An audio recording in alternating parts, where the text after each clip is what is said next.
Welcome to Transformer CEOs with me, Erik Schmidt. This week, it's been an honor to be joined by Jørgen Vig Knudstorp, former CEO and chair of Lego Group, a real titan of the toy industry. Jørgen has just stepped away from executive roles at Lego and is embarking on 5 buckets of new activity, all highly choiceful on his part. His strong learning and curiosity focus, born out of his academic beginnings, is part of his leadership approach, still used today. This helps him bring a refreshing and unique set of experiences to his CEOship, including his real authenticity, speaking truth to power and confronting conflict situations, how he didn't really want the CEOship and was certainly not ready for it when it came, and the special relationship he had with the owners of Lego, surrounding himself with a very strong board and exec team and relentlessly building a culture which drives empowerment, execution and energy in support of organic growth. In addition to Transformer CEOs, I run a successful advisory and consulting company working with CEOs, chairmen and investors. I hope you enjoy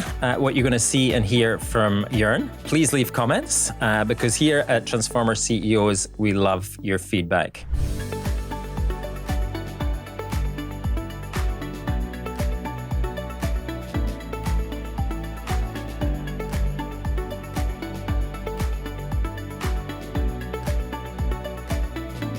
Jørgen, I don't know if you know this, but you and I are almost exactly the same age. Oh, really? Wow, fantastic. That's an interesting time in life. Indeed. Where my head was going was, I was thinking the last time you and I worked together, it was about 20 years ago in Lego. Mm-hmm. And back then, I was a director. And you had just been promoted 3 bands above me to CEO, to group CEO for Lego. So I'm curious about what did I get wrong? Yeah, I don't think you got anything wrong. Except for leaving the Lego Group, of course. Yeah, which was very sad for me. But obviously you moved on to great things. No, I think I became CEO by accident. And I was never meant to be CEO, but I happened to be there and be the match for the family owner who was looking for somebody who could work with him. And many, many years later, he and I did the classical Myers-Briggs test in one of the boards we were on together. And he said, "Oh my God, you're the same type as me. You're so different than me. You're so structured."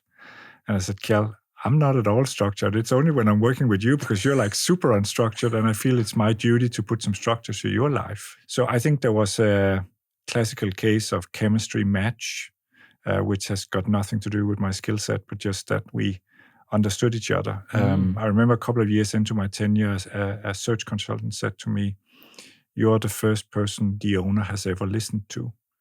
And the owner then responded and said, "No, Jørgen is the first person who's ever listened to me." So I don't know what's wrong or right there, but we certainly had a correspondence. And maybe it was just that time in his life and that time in my life.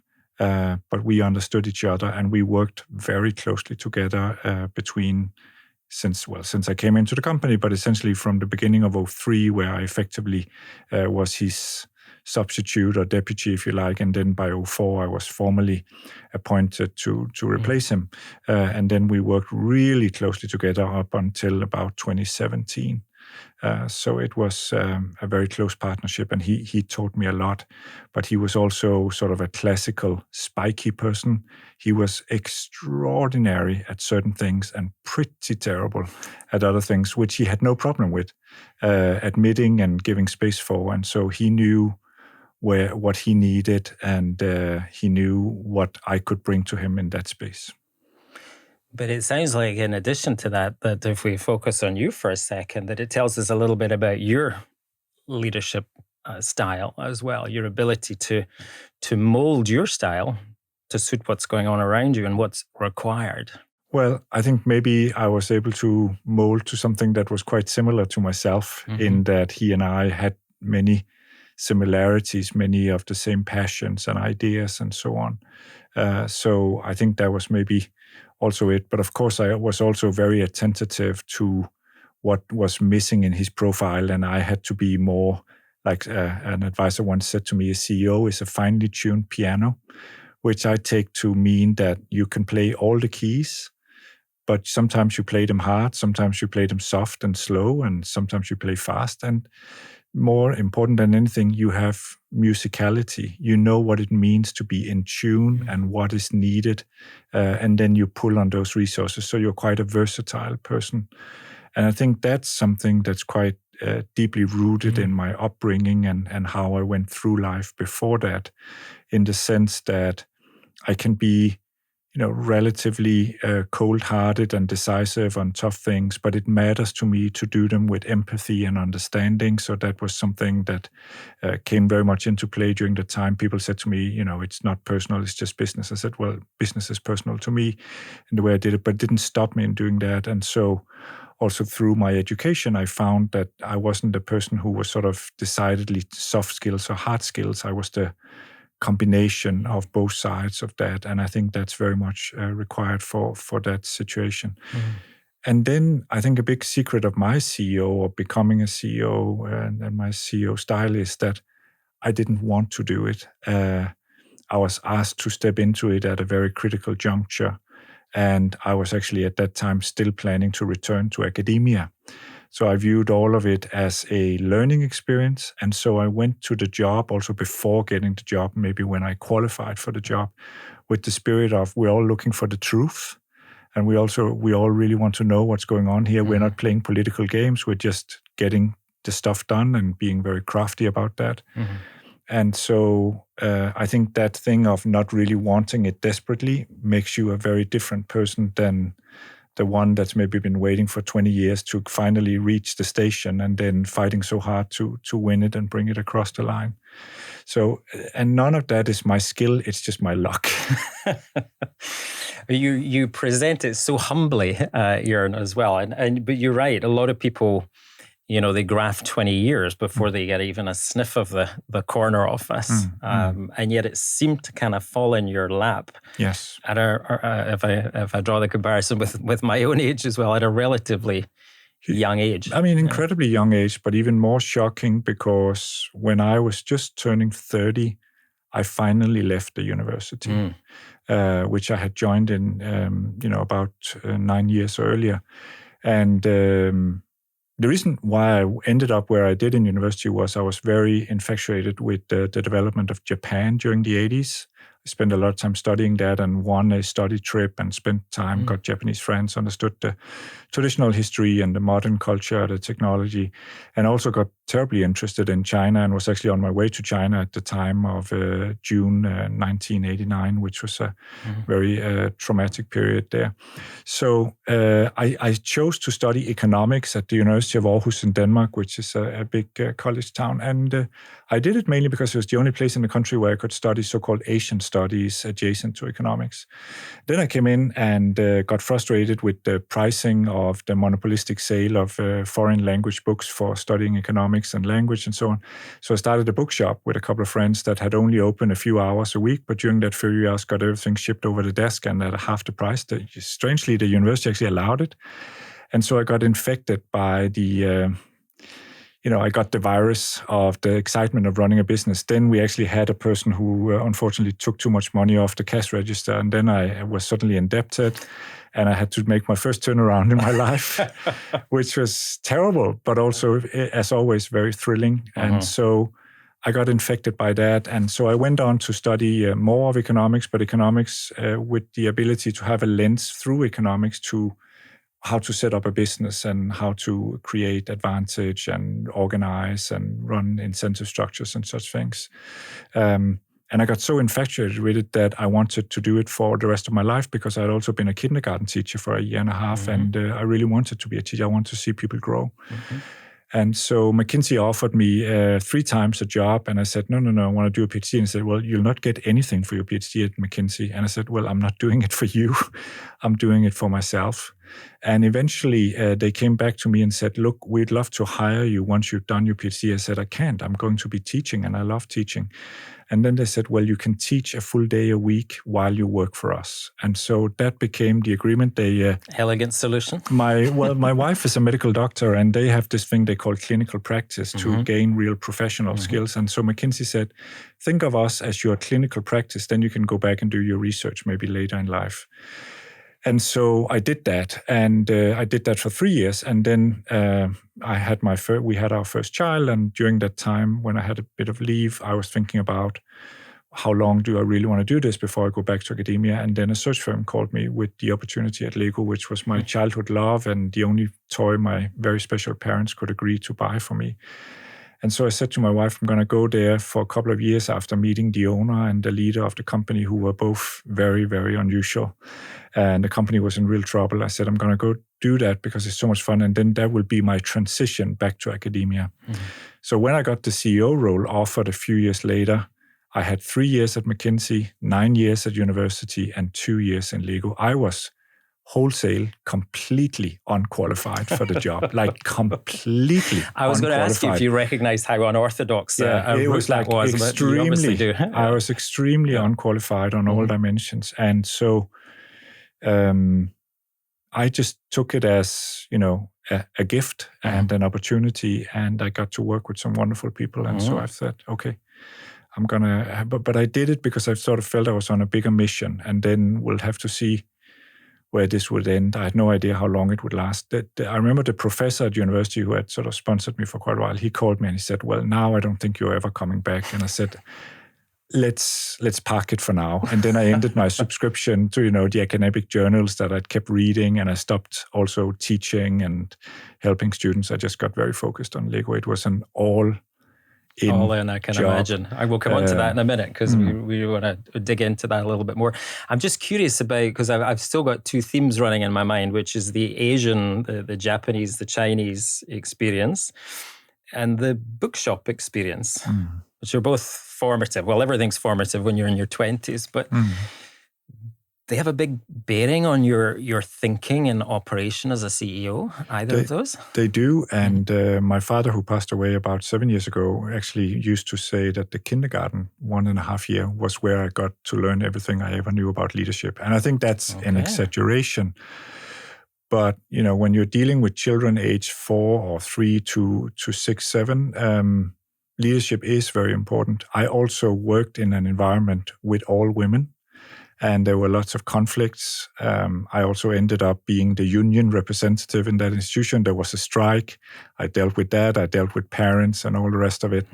So I really got a lot of exposure. But first and foremost, I understood what it means to be a role model instead of an authority. And I got a huge following with the kids in that kindergarten and with the leader of the institution, and got away from that experience with huge recommendations. And I was seriously thinking about taking that route in my life because it was emotionally incredibly satisfying. But I felt it would be too much of a repetition. I needed something a bit more stimulating. But it was a formative experience. I also think because people have asked me before, who else? And so I had a mother that passed away when I was 21 years old, and her father passed away when I was 10 years old. But I think of those two individuals who've given me the self-esteem that sort of is like, well, there's something I've never tried that I'm probably very good at that. Like that kind of attitude, the willingness to take risk and try on certain things. So quite opportunistic? Opportunistic, definitely, but maybe also more the not being overly concerned, being, resting in your own comfort of, okay, I'm sure this is going to work out. And if it doesn't work out, I will have learned a lot, instead of sort of having been raised maybe with the fear of failure. The fear of failure was never significant, but also the family owners like that. He's saying when you're playful, that you cannot make a mistake.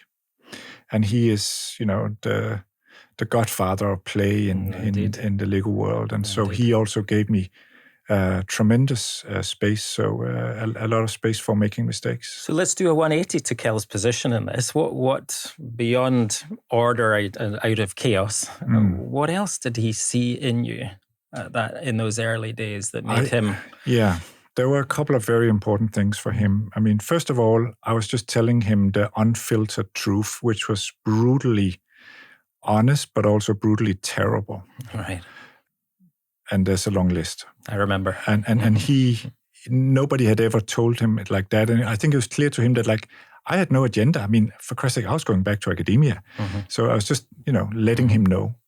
And he insisted that some of it was wrong. Like, and I'm very certain next year is going to be better. I said, oh, it's interesting you say next year is going to be better, because I've looked at that. It's going to be worse. And so he was very much against that. So we had real arguments. But as that materialized, I think he maybe started thinking, okay, there's something going on here.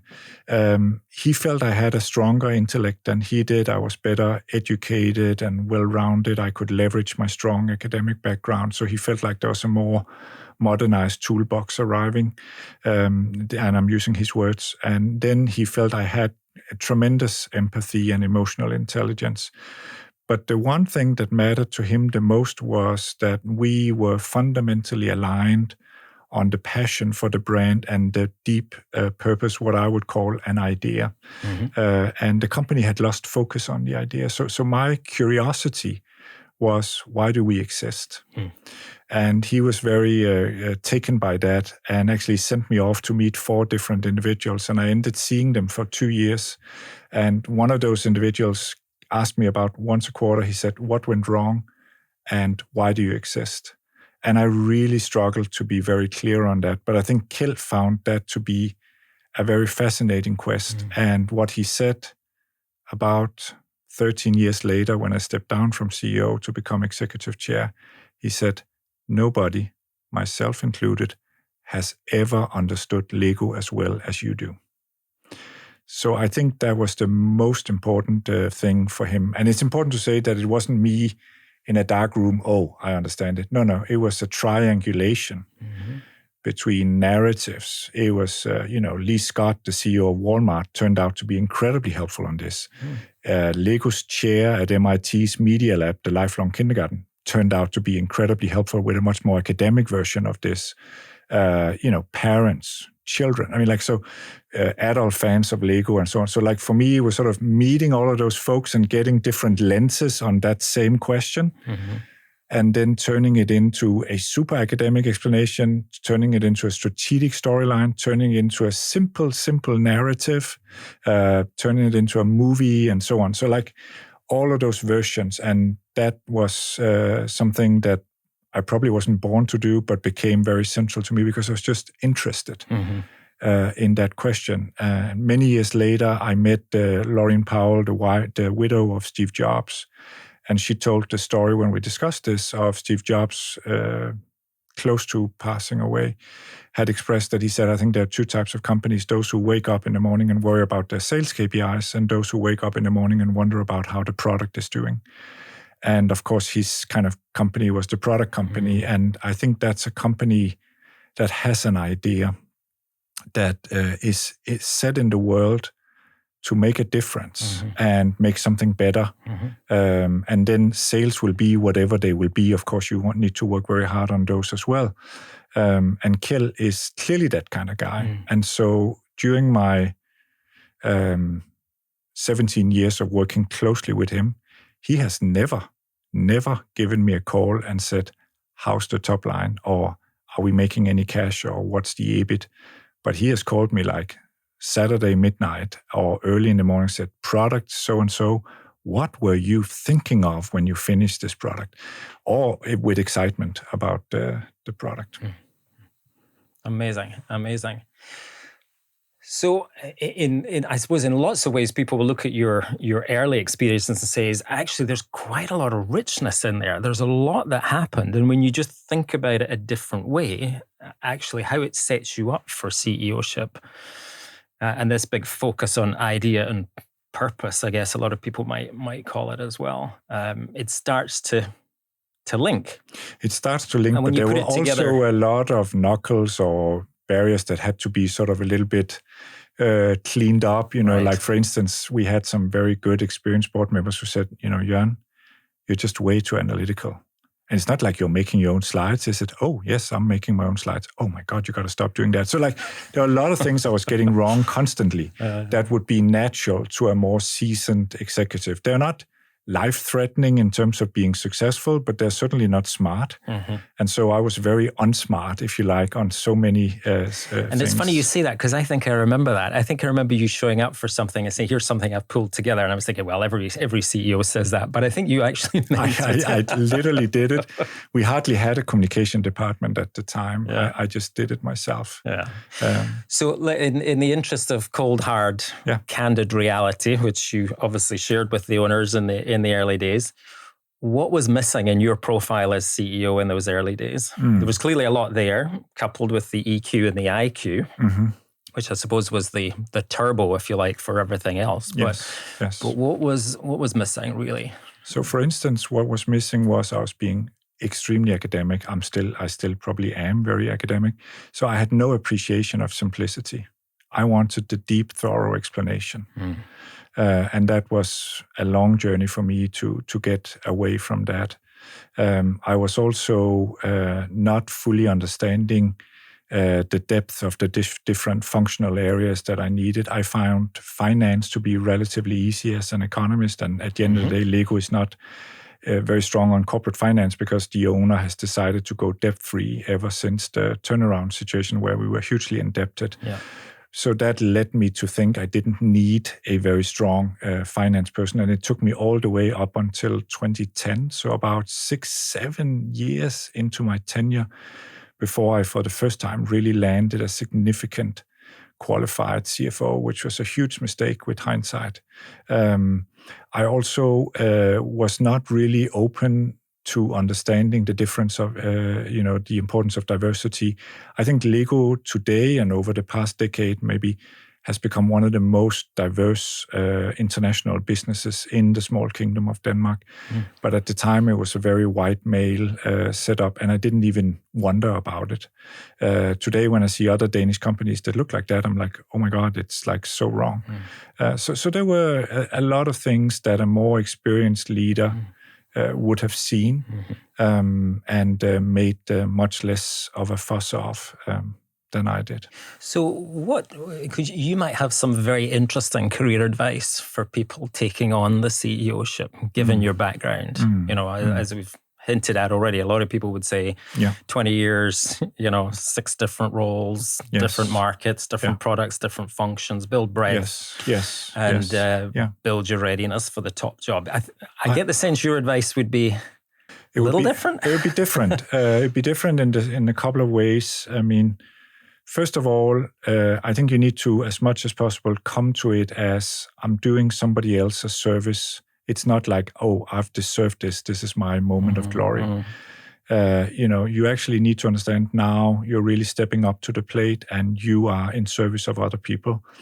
One of the things I would do today, which I stumbled across back then, is to get a great board and be super ambitious on the board, and I would be very ambitious on the executive team as well.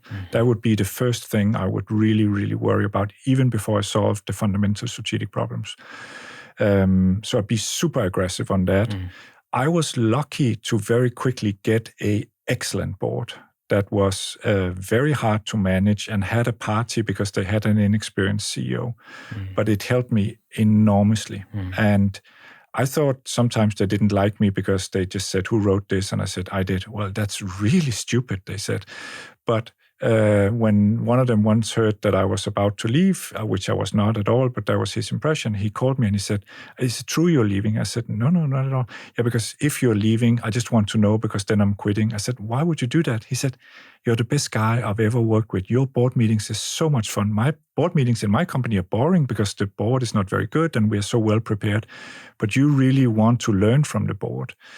So I realized the magic in that, and he's someone who in Denmark is called hardcore because he's so brutal. But he's a lovely person and so insightful. And I had a handful of those on the board, including the family owner. And then the same on the executive team. The other thing I would say is that when I did my PhD coursework at MIT, I worked under a Finnish professor, very, very famous in economics, called Bengt Holmström. He's a Nobel laureate. And he said, if you haven't written a seminal research paper before you're 30, you'll likely never do it. So he was sort of a proponent of, it's the younger generations that think less conventional and bring up the new ideas. And so I do think there's a huge risk for the person who becomes a CEO at my age or thereabouts, is that you actually cannot really think original new thoughts and take uncharted paths. And you become more of a quote-unquote status quo leader. And that's not to dismiss that many of those so-called status quo are struggling with huge adaptations and such things, but they're perhaps not sort of personally identifying with the idea and become what you could call more like of a founder entrepreneurial leader. And I think my journey, luckily also very much helped by the family owner, became a founder entrepreneur. I think we reinvented the company. It's of note that the Lego Group is 93 years old. I came in seriously when it was 75 years old, and at that time it had gone through a couple of crises and not a very significant evolution. It's now 10 times bigger than it was roughly 20 years ago today, and it's enormously successful, and it's only in that late age it has gotten there. It's not certainly only my doing, but it's creating that. So I would hope for anybody who becomes a CEO that she would be able to do that original founding of a company and think unconventionally. And I think to do that, you need to be a little bit inexperienced, but have good navigation and good advisors. So when I've been meeting Daniel Ek as an example of Spotify, that's what I see. Huge curiosity to learn from other founders or business leaders, but also very, very fresh thinking, but not inexperienced, because he had actually created a couple of businesses before Spotify. And I think that's true of many of the great leaders and entrepreneurs that you get to meet in life. And congratulations on the 10x success. It was just phenomenal. You're absolutely phenomenal. Let's move on a little bit, just over the fence, if you like, into the business side of things. So my next question is, and it's a daft question, what did you transform? Yes, I think it's important to say that the first couple of years of my CEO tenure at Lego was not a transformation, it was a turnaround. The company was hugely indebted, it was technically bankrupt, and so we focused on rebuilding degrees of freedom to live, and that meant becoming debt-free and refinancing the company, selling off a lot of assets and not really growing at all. And then through luck or good insights from various people, we decided to set aside 3 years to become healthy. So what that means is to focus on becoming productive again. So it's almost like if you're thinking you're an athlete and you have a traffic accident and you're almost bleeding to death, that would be the first 2 years of our existence. And then coming out of that, you're obviously not really fit to compete. And we felt we were about 7 to 10 years behind the competition. And so we benchmarked to that, and then we set aside 3 years to really strengthen the productivity of the company. So we moved from managing from cash to managing for profit, if you like, and building future growth drivers and figuring out what we were all about and setting up for that. And the 3 years, luckily, not expected, but turned out to be more like 2 years, where we did some very bold actions, including almost killing the company all over again, because we really took some very aggressive actions to restore the profitability. Can you tell us about I'd be happy to. Yeah. And then finally, we went into a period of organic growth. And when that happened, it was like you released the brakes and we just grew very strongly. So for instance, in the financial crisis of 2008 and 2009, we grew more than 30%. After 5 years of holding the foot on the brake, so to speak, because the analogy we used is that a lot of economies would sort of say we're not, structurally strong, so they take on debt to create growth in the economy. We didn't do that. We were like, we got to fix the economy, and so we were going through every function like it was a labor market reform, if you like. Some of the things that almost killed the company was the decision to outsource manufacturing. We decided not completely wrong, that making the Lego brick was no longer a proprietary skill. What we had no idea of, because we had a very changing leadership of supply chain and little experience, was that it's maybe not so hard to mold a brick, but it's a little bit hard to mold about 100 billion pieces in about 15,000 color and shape variations at that time, and manage inventories of those in an optimal economic and logistic way such that you can supply about 40% of your annual volume in the 6 to 8 weeks leading up to Christmas without any disruption, and not miss a customer order, because the margin is so high that you'd rather have a little bit too much and never miss a customer order than having too little and miss a lot of orders. Yeah.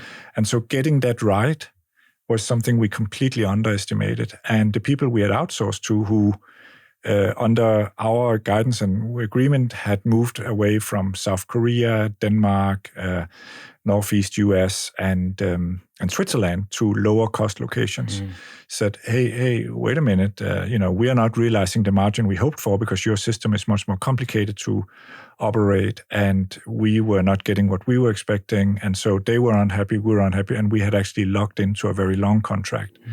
And so they held us up, and I had to spend a lot of time negotiating a very, very difficult withdrawal from those contracts. Fortunately, the team did a phenomenal job. And similarly, on the product innovation side, we did some very, very strong-armed maneuvering on the cost of innovation, the research, what we were all about, how to deliver products much, much faster, and so on and so forth. So a lot of fundamental research and efforts during that time. And it went wrong occasionally, and fortunately it went more right than wrong, but there were some very tough moments on that journey. And at that time, you're so far into the journey that people are a little bit like, will this ever work? So was it feeling a lot like surgery and more surgery and more surgery? Yes. And when is this going to be done? Yes, yes.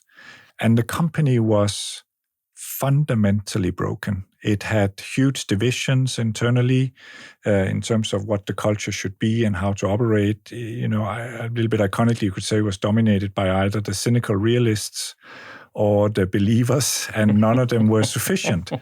And there was a huge lack of capability. It was a very, very unqualified global business. And it was so far behind, and there was not a performance culture. But the lesson to me that I learned the hard way was that you don't create a performance culture by giving a talk and saying, I would like to get a performance culture. It's rolling up your sleeves and then being the first and in front of that, and then really just driving it through with behaviors. And I want to come on and talk about that a little more in a second. There's a lot of stats out there that say 70% of transformations or turnarounds and transformations are unsuccessful.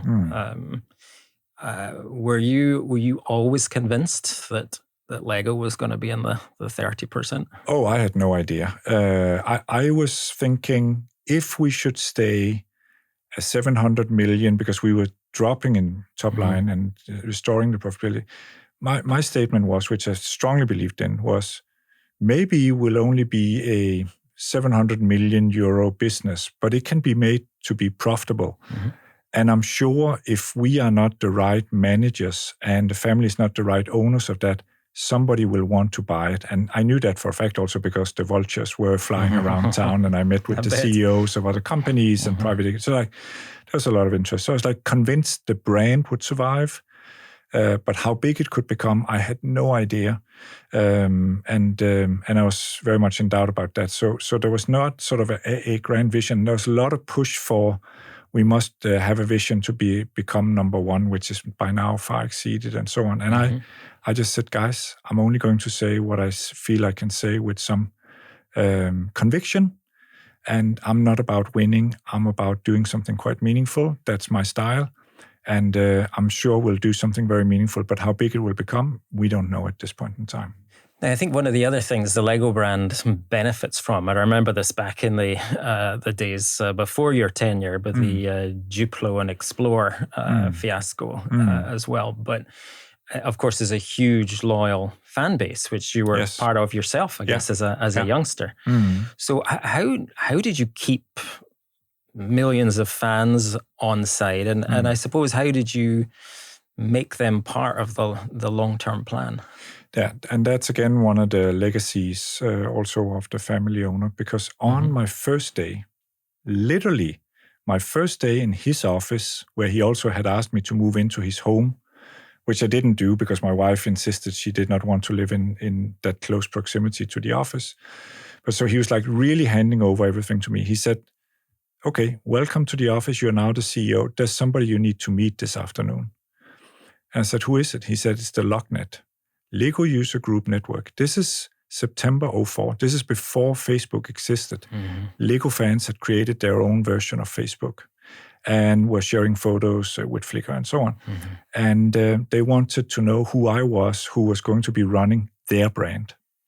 And how could somebody who was an academic and had been with McKinsey and was a sort of finance guy ever be relevant to them? So we needed to talk about my passion and what products I liked and so on. And then they also would like to complain about old gray, because I had retired the color old gray in my efforts to minimize the cost, and they missed that because they couldn't build the castles. Now, here's the magic. People in Lego Group generally felt these guys were weirdos. But if you're selling red wine, these are the sommeliers. If you're selling racing cars or cars that can appeal to that, like a Ferrari or even a BMW, these are the racing drivers. Yeah. But they were not at all respected. Or, take Nike. They were the athletes. But they were not children. And so the family owner didn't have very strong articulation of that, but he had huge passion and sympathy for them. And he hoped I would take that along. So he and I started traveling to fan conventions at a time where nobody, or maybe a few outsiders inside the Lego Group, did that, and the mainstay of management and so on had no interest in what was going on. Interesting. And I sat with them for days and just listened to them and heard their feedback, and I got very fascinated by them, but didn't immediately see a path to opening that up as a market, and had a lot of false starts on that because they also had some ideas that were very hard to work. But when the Lego movie came out in 2014, it was a celebration of the adult fan. And there's a scene in the movie where Emmett, the hero of the Lego movie, is flying with Batman in his bat plane. And he says, Batman, wouldn't it be great if this plane was orange, like like Emmett is? And Batman turns around and say, no, my plane is always dark, except sometimes I work in old gray. And that comes from that first initial experience. And there's a lot in that movie that came from my experience. And not because I forced Lord and Miller to put it into the script, but I said to Lord and Miller, I'd really recommend that you understand what's going on in the adult community. And one of the artifacts of adult community is like, you never glue.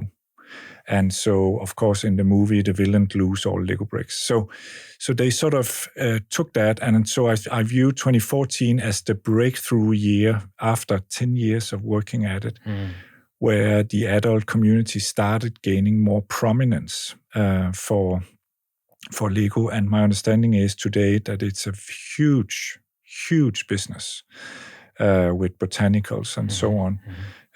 Even kids like the products intended for adults. And so there's been a real refinement of how do you get it right, not just for the racing drivers, but just for the ordinary adults. And it's become a huge part of Lego's global success. Amazing. And that's coming all the way back to that. And I would hope that if I was a more experienced CEO who started tomorrow, I'd get a little bit faster to that potential.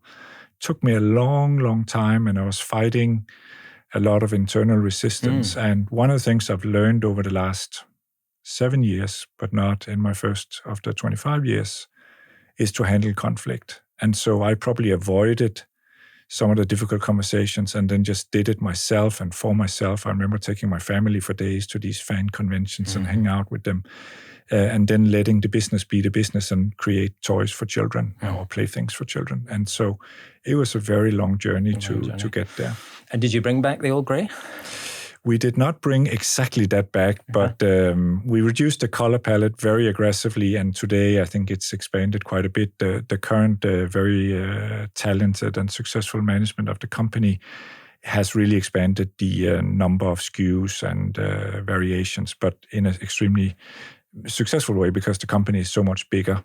So it took a long time before it came back. And your family, you mentioned family, you have quite a large family. Yes, I have 4 kids. Are they all as passionate about Lego as you are? Is that possible? No, I don't think so. I mean, I think they have a lot of sympathy and some of them have been deeply into it and so on, but I feel like they've moved on to other things now. And but it's been, of course, a big part of their upbringing. They're probably among the kids who've been to the most Legoland resort theme parks and indoor Legolands and blah, blah, blah, but and fan conventions and so on. But it's been a central part of their upbringing, but they're not, uniquely strong fans. The final question while we're on this topic is, of course, over your tenure as CEO, you still have a very interested and passionate owner family around you. How would you characterize their role? And I think specifically, I think people would be curious about maybe what level of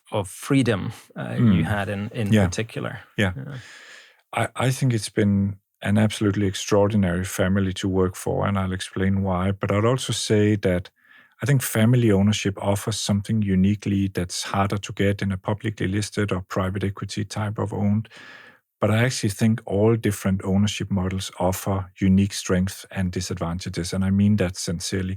So there are also huge drawbacks, and I've had to spend a lot of time with great interest on it because Kjell, that I replaced as CEO, ended up through various events we can talk about, being the single owner. And so he had the choice in his hand, which we started working on seriously around 2012. He had the choice where he could let's sell, or let's put it into a foundation, which is very common for companies like AP Møller, Novo Nordisk, Carlsberg, many of the big Danish corporates, or let's remain family owned. And that choice was a choice given to him. And he actually, I remember especially the Easter of 2013, we worked very intensively on this and designed a approach, not just me, but a handful of people. And that he has now announced in a book he published a year or 2 ago, what that looks like. And that means that his 3 children jointly own equal value shares of the company, but they own different voting shares, where those who have chosen to be more active in the running of the company have bigger vote. And also they are only active in boards. They're not part of the day-to-day management. Finally, he's created a small trust that sits on less than or about 1% of the total value, but controls 1/3 of the vote.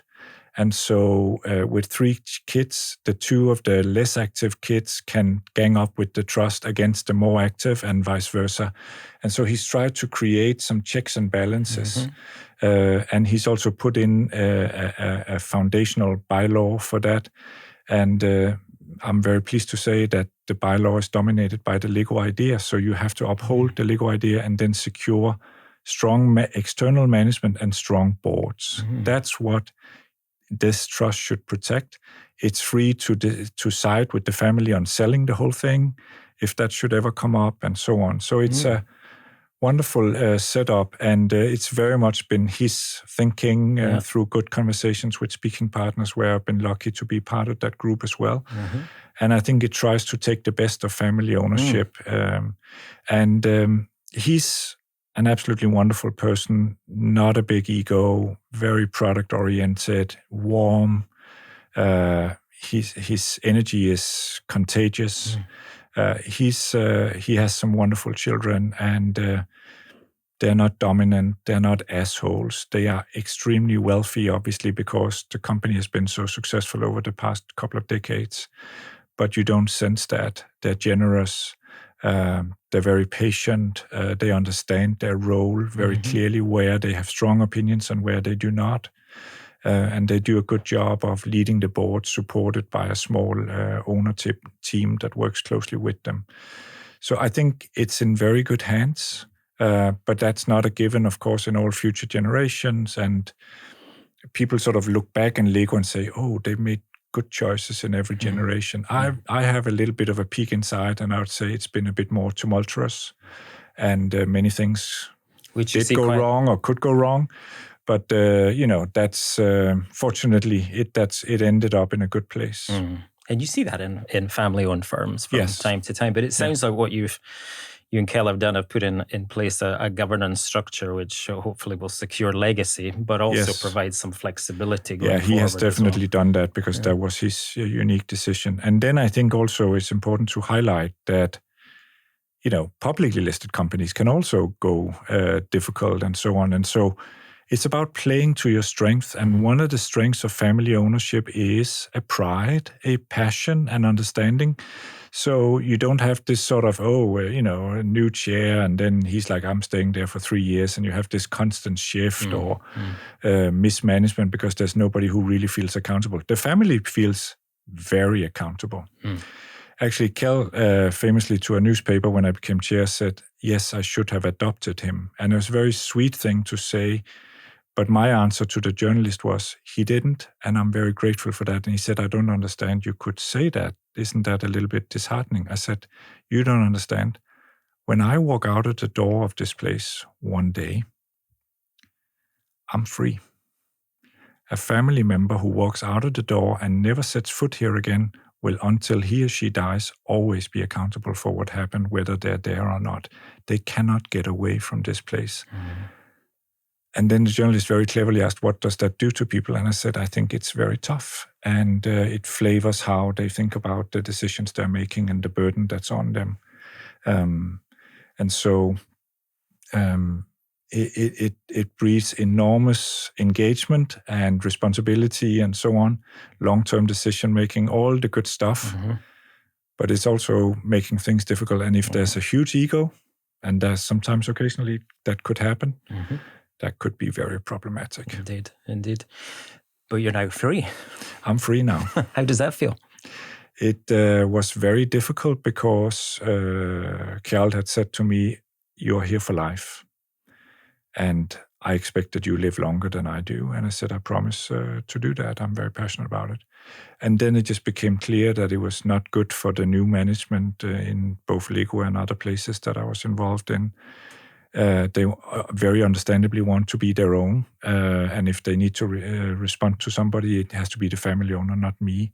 So I was sort of in the way of that. And fortunately, a new generation was ready. I think my role would probably have been a bit more required if all the children in the next generation have said, we're not really ready or we're not interested. But that was not the case. So I had very, very good conversations with them about it. And it was they couldn't bring themselves to say, your time is up, but it was clear. And I realized that in the summer of, I think, 23. And I had a good coach who said to me, you're dealing with loss. And I had not realized that. And so I went through 3 months of being quite depressed over that summer until one morning I woke up and I felt relief. And so I think I went through that sorrow. It was also the year that I turned 55, later that year. And one of my kids was graduating high school. And the very day he was graduating high school, we drove up to the school, which happens also to be my old high school, incidentally, just by chance. But so he said, Dad, my kindergarten teacher passed away. Did you know that? I said, how's that possible? She wasn't that old. He said, Dad, she retired when I left the kindergarten. She was 75. And of course, in my head, 75, that's only 20 years. We were like, only 75? And then he turns around and he looks at me, 75, then you might as well die. So I was thinking, okay, I've heard that story. And incidentally, Kjell, the family owner, was getting to that age as well. And so I could see what that meant. And then we get up to the school and I see some old people cannot really figure out how to use a mobile phone taking photographs. And I asked my daughter, who are these old people? She said, those are the 40 and 50-year anniversary students. I said, oh, they're so old. Then she was quiet for a moment. She said, isn't that you in 4 years? You'll be celebrating your 40th. So that started also in parallel a journey of, oh my God, I'm actually starting to get quite old. Like my kids would say, my teacher's old. I said, really? Like your parents? No, not that old. And so I met with one of my coaches and he said, oh yeah, you should think about creating 5 buckets of 50 days. I said, that's only 250 days. He said, you got to take some time off also. And think about what you're going to fill them with. And you should reserve one of the buckets to be empty. And then you should think about, in that bucket, I'm going to do what I always wanted to do. And my response was, I have no idea what that is. And so I realized that actually I was super engaged and I felt happy, but actually maybe it was time for a reshuffle. And that started, not immediately, but over time, that started bringing a new energy into my life. And so the next spring, I started the conversation with the family owner that I felt that perhaps we should talk about how we got this wrapped up. And he then came with a very concrete proposal. He asked me what year I was thinking about and so on and so forth. And then we have landed that in a very positive place. And he's been extraordinary. He's been giving me some words and some gifts that for me signifies that I have a very special place there, but I'm also in the way. And so time to move beyond. Amazing. And just go easy on those aged and old comments. Remember, you and I are the same age. Right? Yeah, I'm giving you input on age. No, but I mean, like, it's funny because I meet people who say 57, I'll be 57 this November. Yeah. That's like nothing. You could become CEO again. Don't you want to become CEO again? And I'm looking at them, I'm thinking, how old are you? 65, 67? I was like, and you're still active? Yes. And I'm thinking, oh my God. Mm-hmm. I mean, like, have you thought about where you might be when you're 75? Mm-hmm. Are you sure you're not going to miss that? And people then ask me, well, is that because you regret how you lived your life? And I'm like, maybe objectively, people would say, what should you be regretting? You've had such a fun, interesting, but I'm like, for sure there are things I should regret, but there's no energy in that. I'm about look ahead, not look back. And so I'm thinking about what I want to do the next 20 years, and hopefully much longer than that, but who knows? I'm not interested in redoing the past 25 or 50 years. It is what it is, and I think generally I'm quite happy about it, but for sure there are things. And so people often say to me, you should write a book. You speak so eloquently about this or that. Mm-hmm.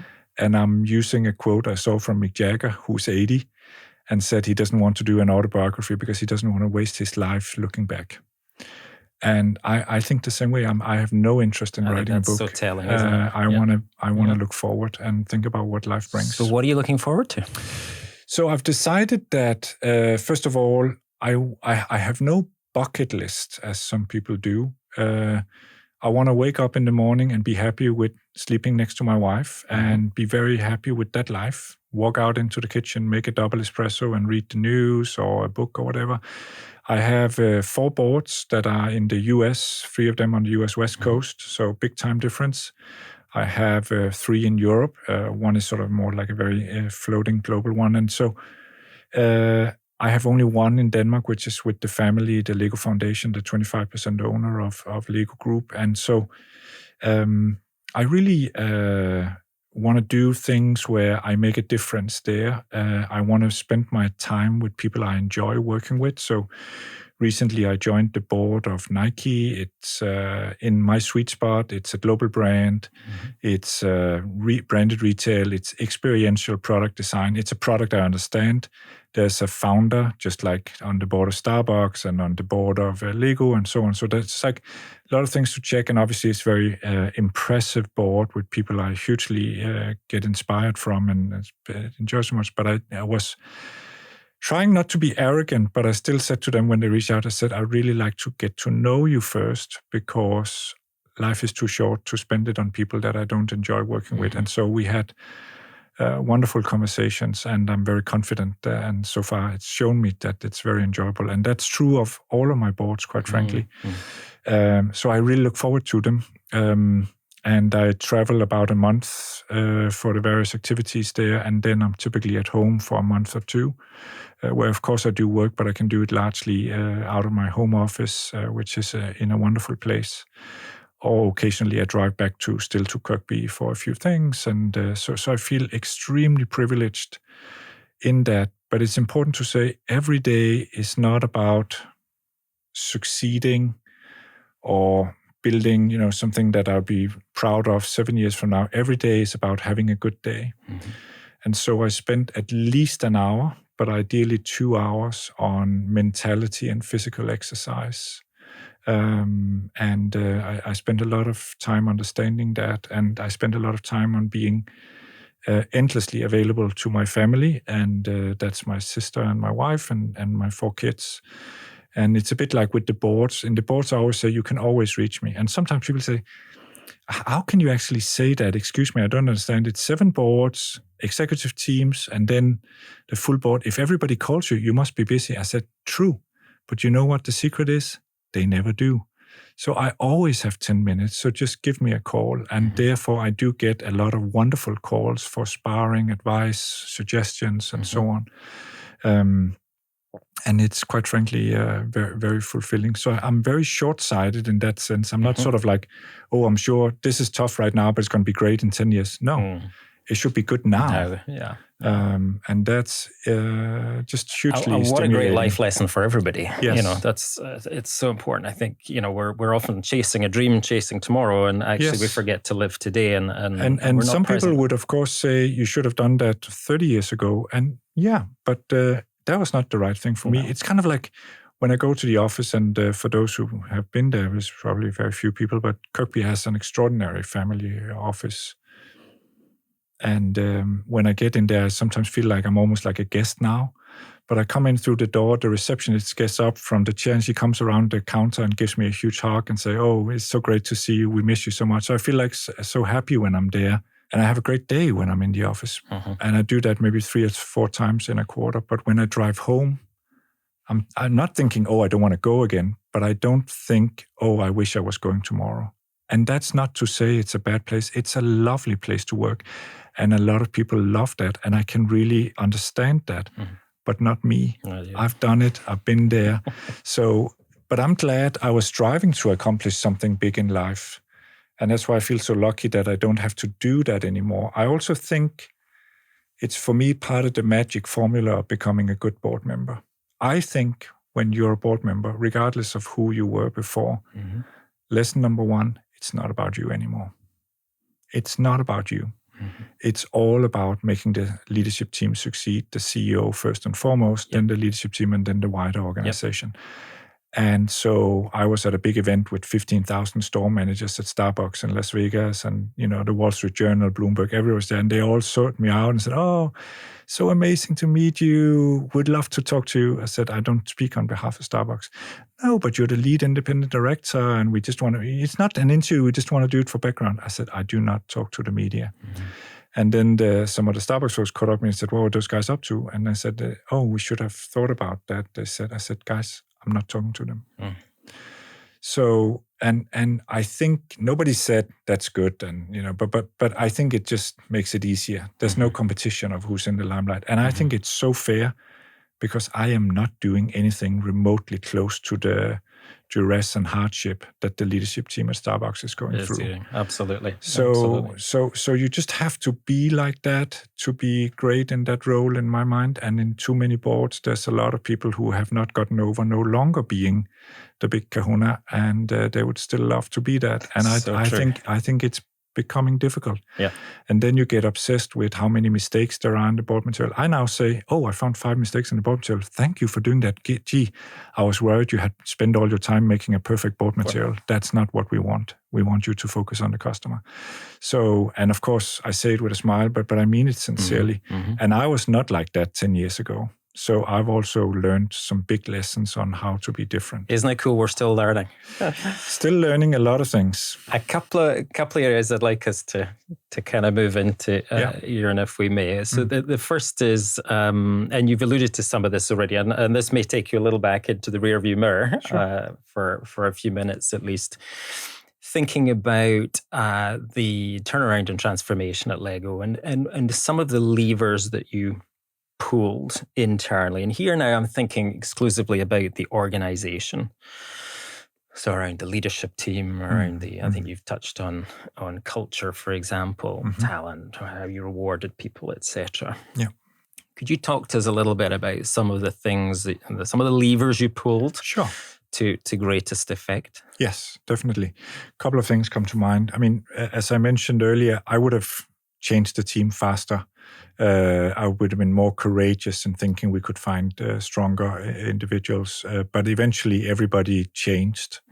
So it was. But when we brought in new people, they really struggled because there was a very fixed mindset of how to do things, and people said, like it's coming into an oxygen tent and then slowly letting the oxygen out of the tent.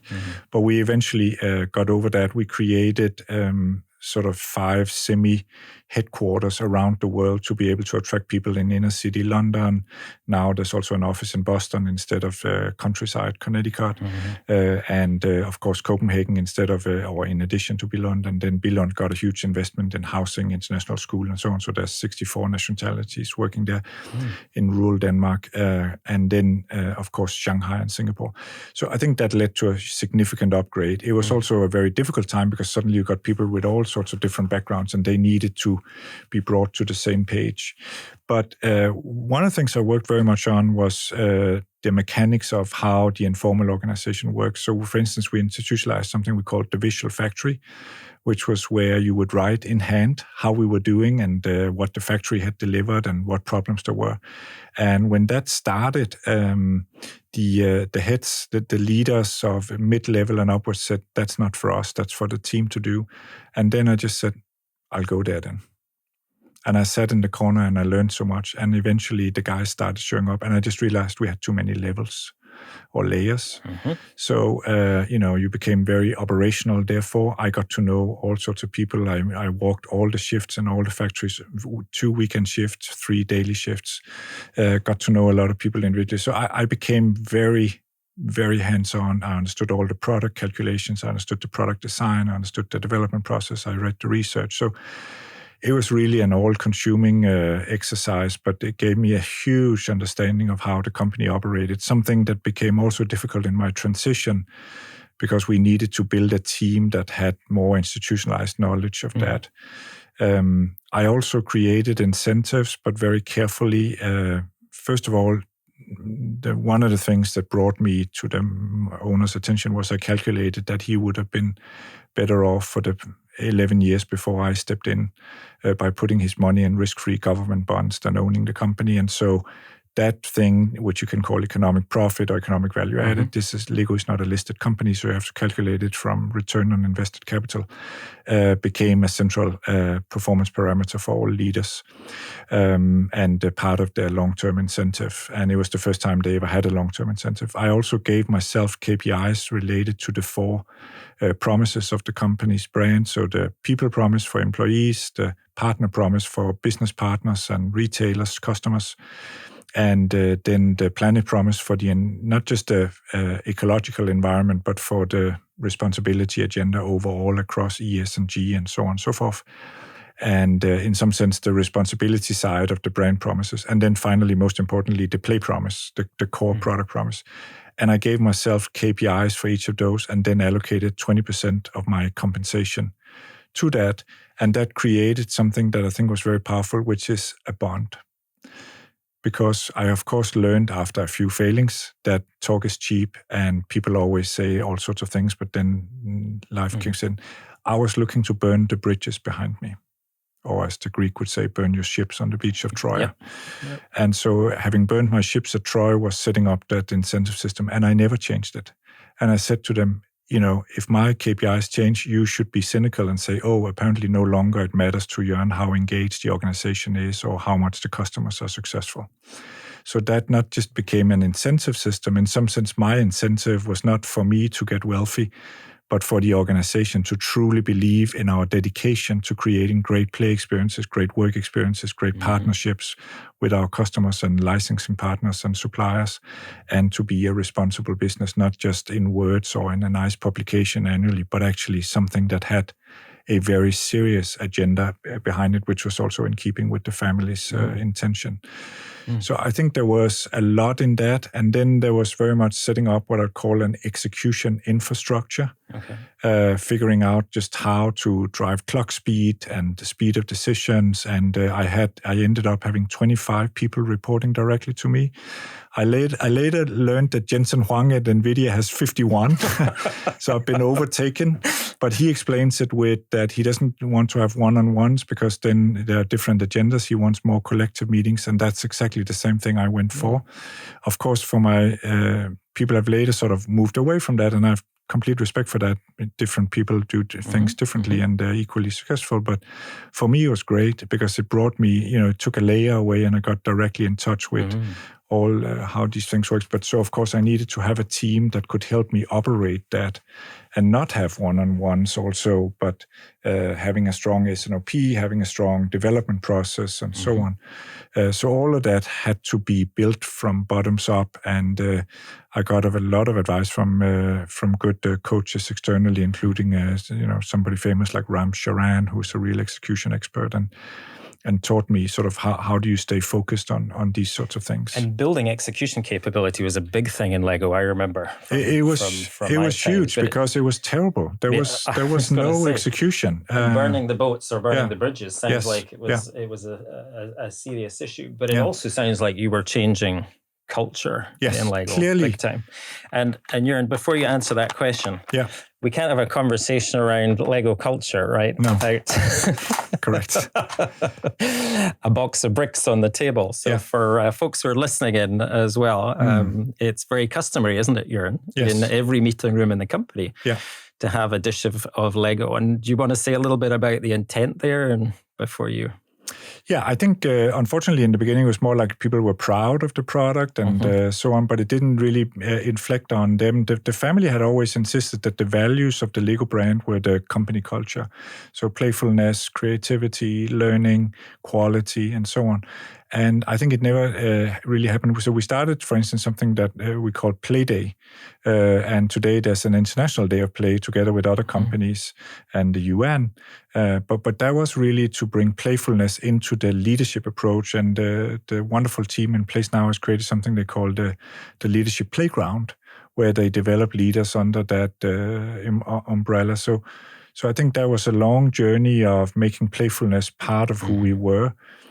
I personally feel very related to that. I think it's very much in my upbringing and how I approach things. Jump in if you'd like to.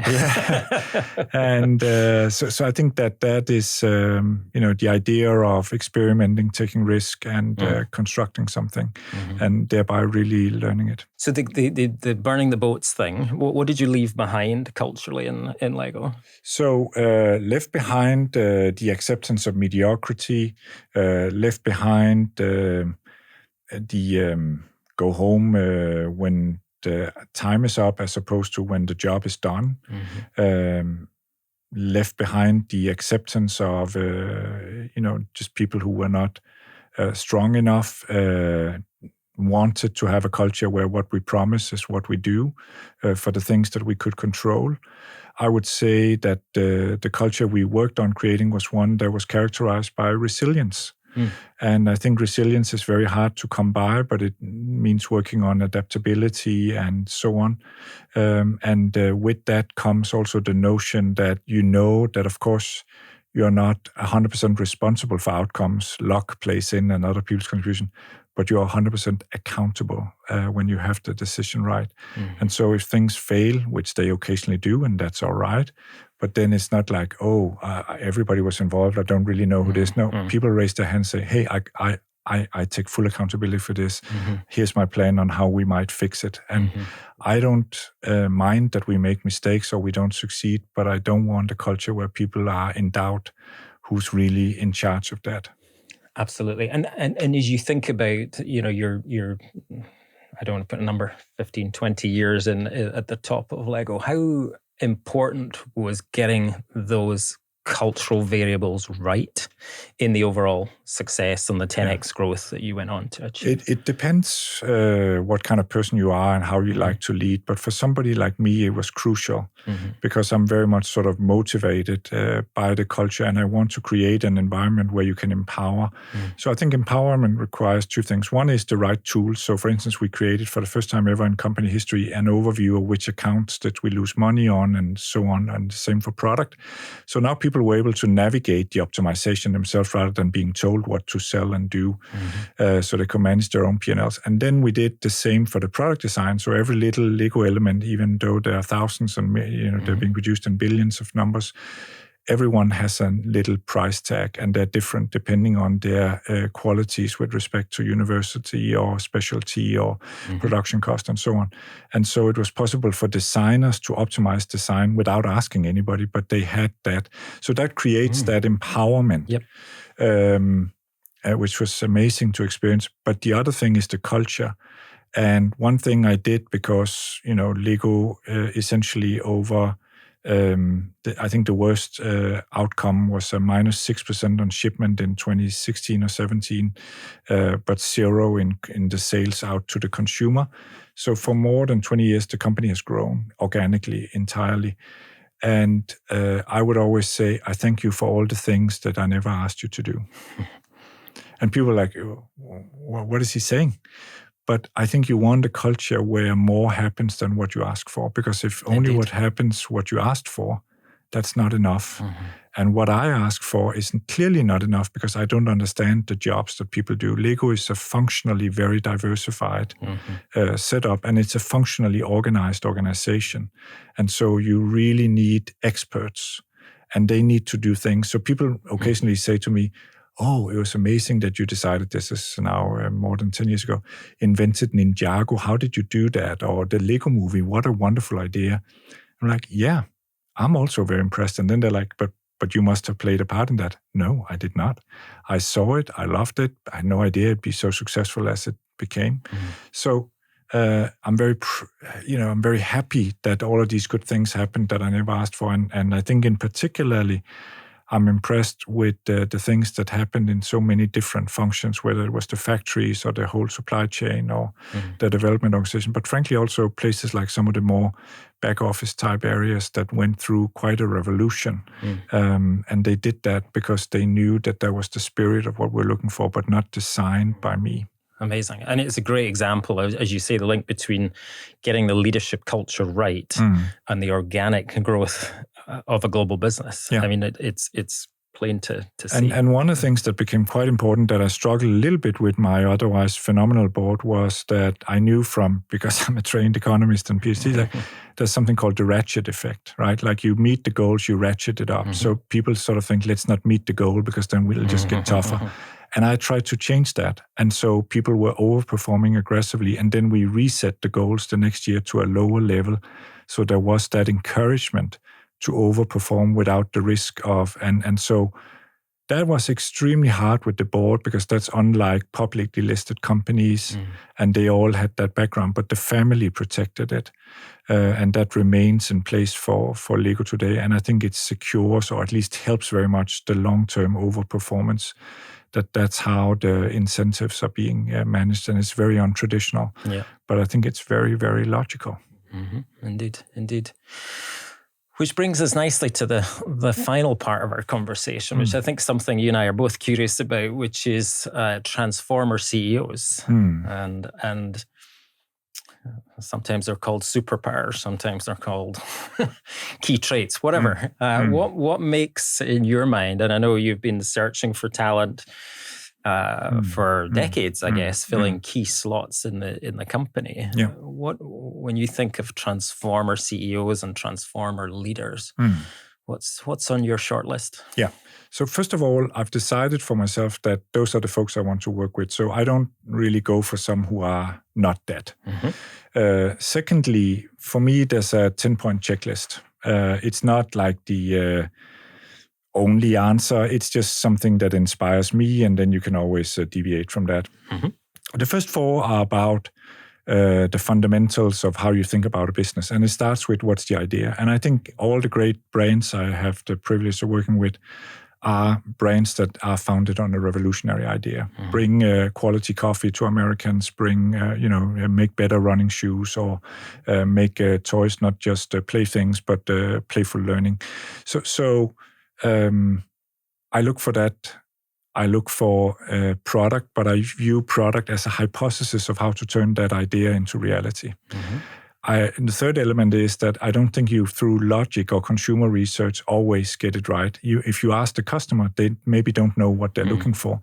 How do you then find out? You do it almost like sort of an ethnographic research. You do what I'd call experiential design. You figure out what's really important by trying it yourself and trying it with your customers and observing, and then triangulating from that. And that just takes time, and you'll get it wrong many times. But that's how you get the product to be a better hypothesis on how to deliver it. But you also recognize that you'll never deliver the idea fully. If you have that mindset, then I think you're not ready to transform. So very crucial question. The fourth question in that beginning, therefore, is how do we deliver that? So that's the culture. So in other words, I look for why do we exist? That's the idea. I look for what do we do? That's the product. How do we refine it? And then with what culture do we deliver it? That leads me to the fifth and sixth and seventh element, which is about how to set up a transformation.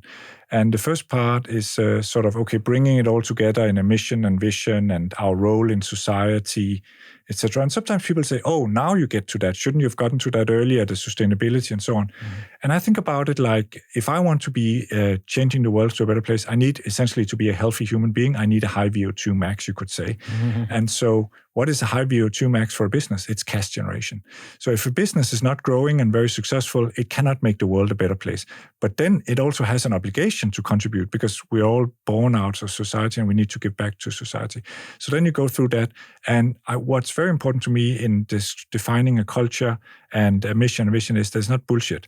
It has to be, if you say we want to produce healthy fast foods, which is a great mission in my mind, well, then that's the reality, and there are certain things that will never come on the menu. And it's just like that. So it's not fine words, it's reality. And so you go through that.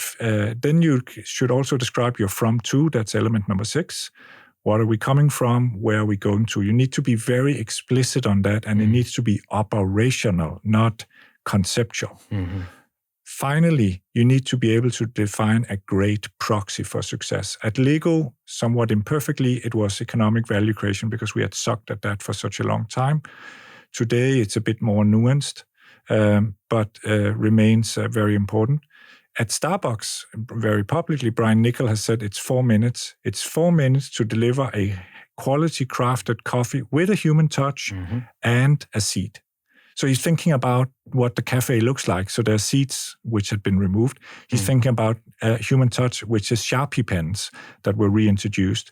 He's thinking about nicely crafted coffee, which means he reintroduced the condiments bar and so on. So it's not some abstract idea of it, but he uses that, as I've seen it and heard it, to decide what's inside the transformation, what's out. You bring something to him to do, and you say, can we please do that? We think it's a great initiative. And he might just look at them and say, does it get any closer to delivering it in less than 4 minutes? Oh, it's got nothing to do with that.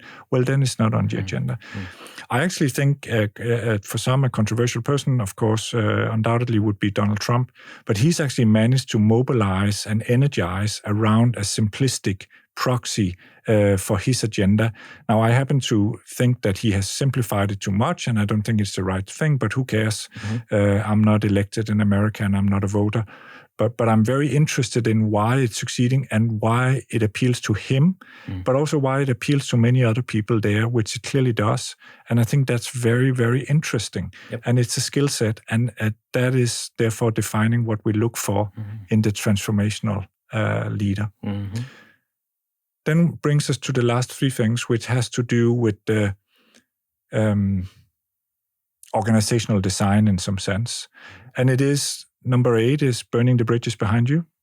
And it's just saying that too many leaders are like, oh, I'm all about the transformation, and then they go do something else. No. You got to be in the thick of it, because people watch you all the time and they say, oh, thankfully he's gone or she's gone now. Now we can go back and do what we've always done. No, it's changing now. And it has to happen with speed, because there are advantages in businesses, but ultimately it's all about the speed that they're being executed. Number 2 is that too many, point number 9 in overall list, people lack courage. Courage comes out in how you're willing to tackle a difficult confrontation. Courage comes out in raising your hand when everybody else has sort of group coalesced to a certain conclusion. And if you think about it, in your experience, this is not a good choice. And you're very comfortable saying it. You're even comfortable saying, I'm just saying no, But if you all go with that, that's fine. But I want you to know that I'm not saying no because I need to be right. I'm saying no because I think a year from now you'll come back and say we should have listened to you. That's why I'm saying no. So it's not about being an asshole. It's not being harassing other people, but it's being comfortable with confrontation. There are people who say it's because, this is really difficult and therefore we probably shouldn't go there. I think the lack of courage comes from being overwhelmed by the difficulty in personal matters like confrontations and difficult decisions. And I think we see, therefore, what we sometimes call management bullshit bingo, phraseologies, conceptual statements, long answers, etc., which does not get to the crux of it. And I just think you need very, very operational leaders who talk in concrete terms that everybody would understand. And then there's the courage in place, and therefore, of course, they burn the ships on the breaches. They cannot help themselves from doing that. Finally, you need that empowerment, because the transformation doesn't happen in the CEO's office. It doesn't happen in his team. It doesn't happen in the headquarters. It happens out in the stores, in the factories, all over the world. And people are very willing to do it, but if they're not empowered, and empowered takes, again, of course, a culture, but it's most about having tools. So a wonderful example that Starbucks has shared publicly is making it possible for store managers to deem whether it's a good idea to hire more staff. So you kind of go, oh, it's amazing you've given them empowerment to do that. Yeah, but it's not like some blind, like a blanket to just add how much stuff for everyone. No, you need to own that what you're doing is generating profit. Otherwise, you should reduce staff. Oh my God, so now I have that tough job as well. But like giving that kind of empowerment is what I saw also done at Lego, and I think that's necessary for a revolution or a transformation to get grounded and really work, is that you actually give the front lines or the vast majority of staff the tools that allows them to bring it through, and not think that it's you who is doing all of it. And there's so much talk often about, the middle management is working against us and they're not getting it and they're not listening and we should fire them and get somebody better qualified. I think a lot of that is actually failure to work through all the steps of the transformation to really make it work. I mean, what a list, Jørgen. I mean, is that something you've been thinking and distilling over?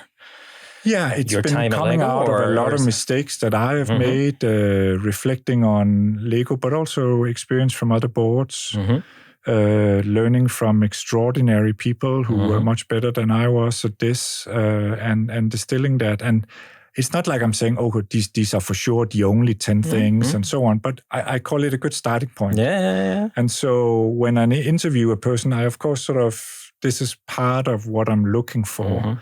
It's not the only thing I look for. I also look for instance, what crucibles have they been going through in life.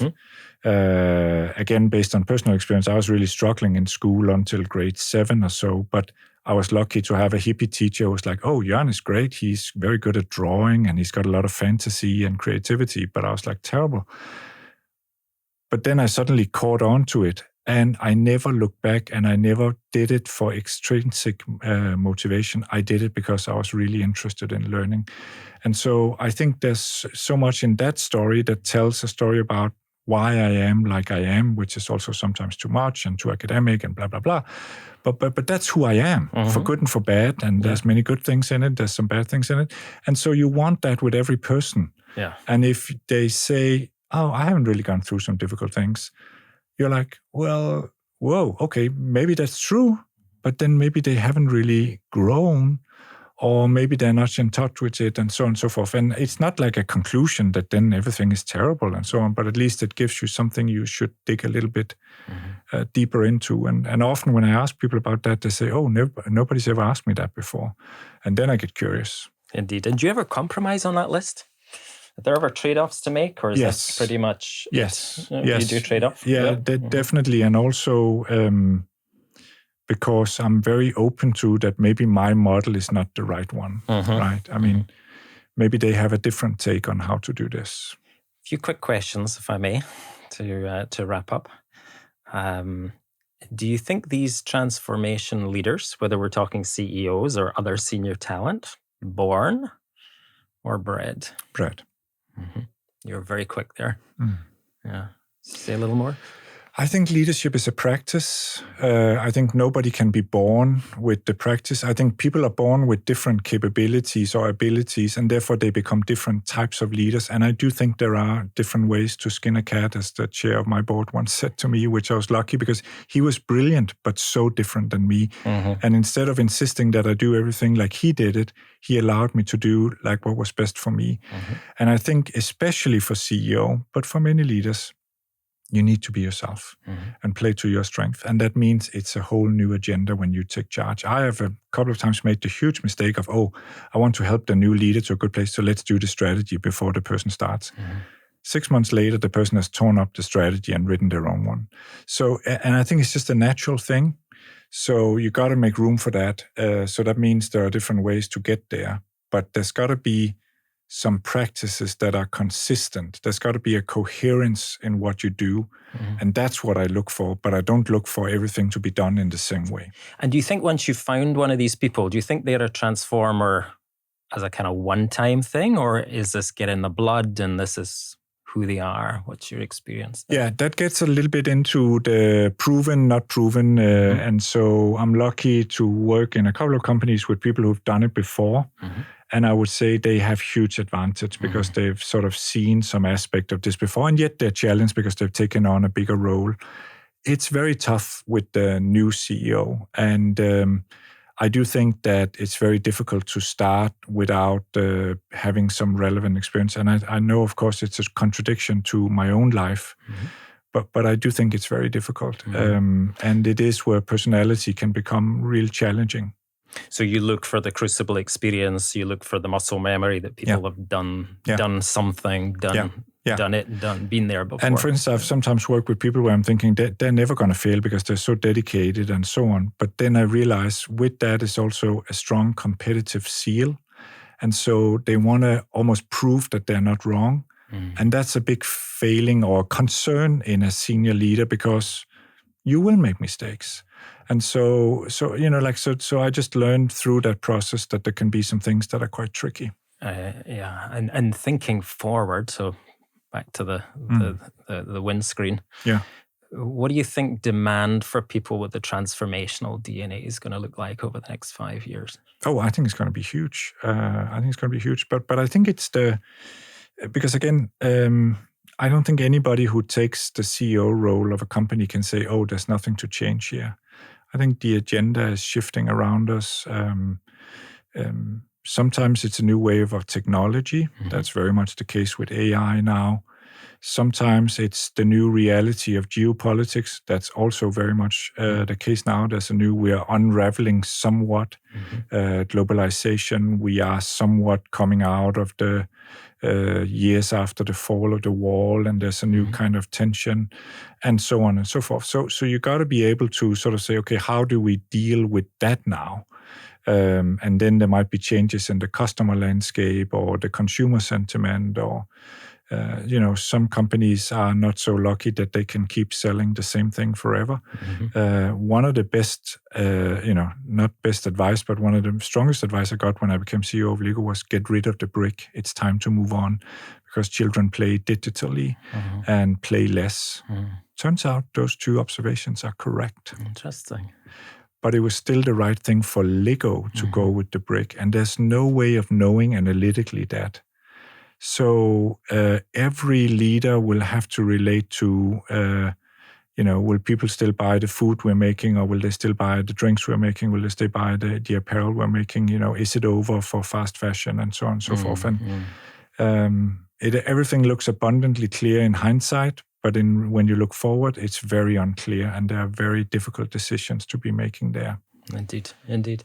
And reflecting that, do you think the kind of risk-reward proposition is different for CEOs with a major transformational brief? Does that need to be reflected in what the reward looks like? Yeah, and I think I'm biased because I work a lot in the US. I think the US has more emphasis on talent. I think Europe is a bit more sort of what's the proper process, and as steady as she goes. I think the US is more aggressive, and certainly whether you like one version or the other, I think there can be pros and cons with each. You got to realize in the US that you're on the aggressive version. You cannot pay people the amounts of money you do and then say, oh, it didn't really work the first 18 months. That's not okay. It doesn't mean that everything is in place, but there's got to be a credible story that goes with that. This is going to take whatever time, and this is what we're doing. Huge demands on performance. It's a bit like playing in the Super League or Premier League or whatever it's called in sports.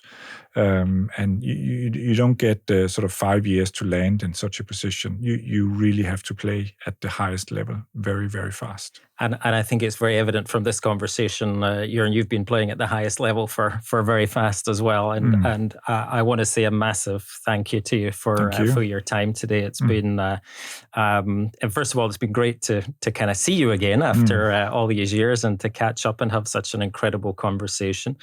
But it's also fascinating to hear the real authenticity and transparency and kind of refreshing angle you bring to leadership in a transforming business as well.